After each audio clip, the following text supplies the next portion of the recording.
What have you got there, Dax? Dirt. From where? Dirt. Huh? From the dirt. From what? The dirt. From what? The dirt from Safeco. Field. Hey, Skylar here from the Mint Changeyoucanwear, and today we're going to be making a really awesome ring. Last weekend we went to Seattle and went to go visit Safeco Field. They had a Christmas event going on there. And while we were down on the field, my youngest son took some of the dirt off of the field. So this video we're making a ring with Safeco Field dirt. Alright, let's get started with it. So first we start out with a coin, cut a hole in it with Jason's auto punch, and we're going to start folding it into a ring shape here. Okay, so I'm going to level with you guys. I actually used a scrap ring that was damaged. That couldn't go out as a sale for the ring for my youngest son for this ring.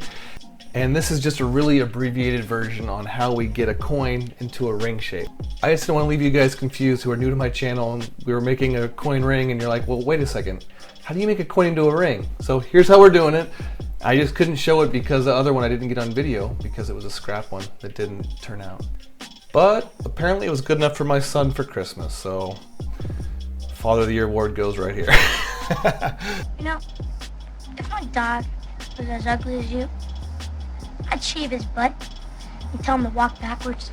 And all these coin ring specific tools that you're seeing me use, we get those all from jasons.works. Okay, so here is the coin ring we're actually going to be inlaying this Safeco Field dirt onto. And we're holding this coin ring on our lathe with this expandable ring mandrel we get from bangleguy.com. And what we're doing now is just cutting the outer surface off. That was the damaged part of the ring to begin with. And now we're smoothing it nice and flat. Once we're done with that, we're going to start cutting our channel where we're going to be doing the inlay.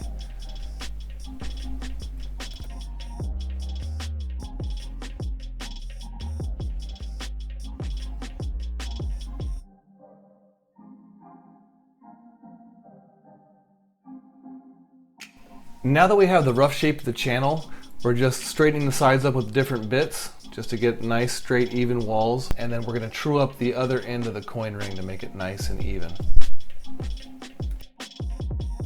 And now what we're doing is just sanding this thing nice and smooth. A lot of times cutting into that coin ring will create a burr in there that needs to be removed.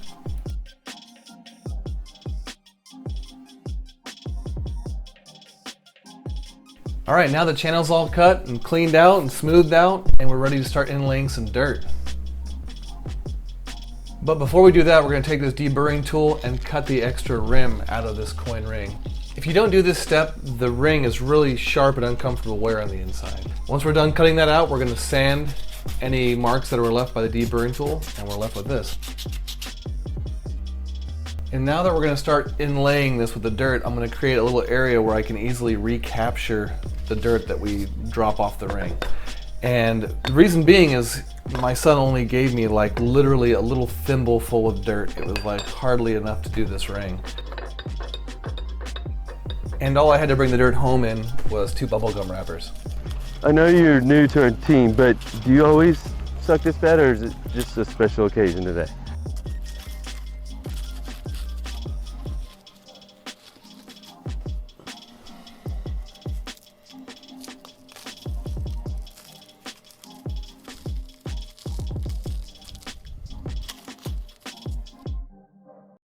And we're using CA glue to bind the dirt onto this ring. And what I'm using here is thin CA glue, but I found out as I started doing it that medium CA was really the way to go.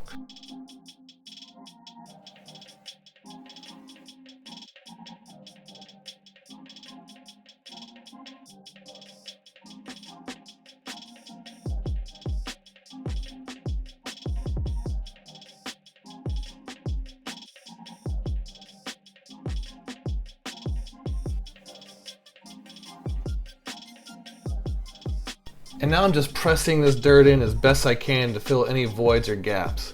And if you don't get it perfect, you can always come back after you start cleaning it off and then reapply some more with the dirt you have. But unfortunately, I sneezed and lost most of the dirt that I had left. You're killing me, Smalls. We're gonna have a couple little low spots in the ring, but it's really not that big of a deal. If I'm gonna do this again, I'm gonna make sure I'm gonna have extra whatever medium I'm putting in. And what we're doing now is just lathing off all that extra dirt that's on the ring and just leave it only in the channel area.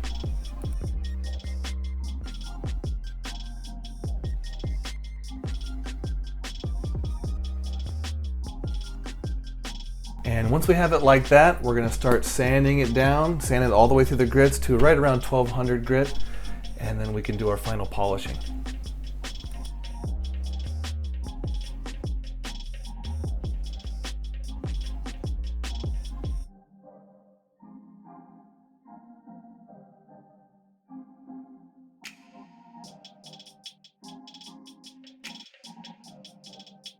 Alright, so the sanding's all done. Now we're going to be moving to the polishing.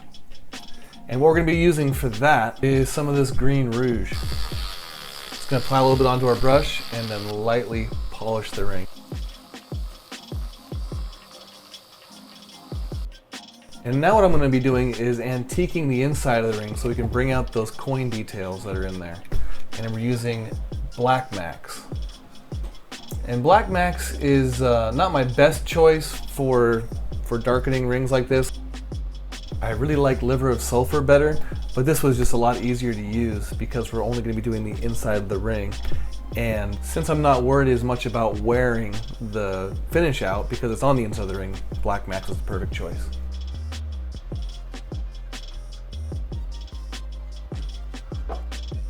And now we're going to be taking our 4-0 steel wool and then sanding some of that black max back off so we highlight those details that are in there. Once that's done, we're going to get our polishing rag and do our final polish with it. And while I'm doing that, I'm going to go ahead and announce last week's coin ring giveaway winner, and it's going to be Christian Gray. Congratulations, Christian. Alright, I just want to thank you guys for watching, and if you guys want to check out my website, Changeyoucanwear.net, you can check out all the rings I have for sale. And make sure you subscribe to my channel and like this video. Alright guys, till next time, thanks.